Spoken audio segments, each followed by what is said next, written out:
Пустынный дом, сырой и захолустный. Здесь жил поэт в былые времена.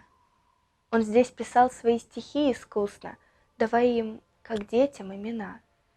Художник слова и творец усердный, потоки рифм он направлял в слова. К словам он душу прикреплял, наверно, когда рождалась под пером строфа. В тени черемухи и вишни недоспелой укладывал он строфы в дивный слог.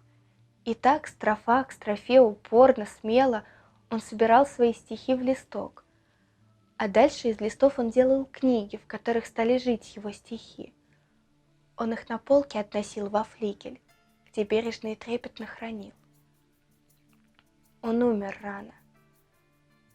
Не был он всесилен, а сердце, видно, все стихам раздал.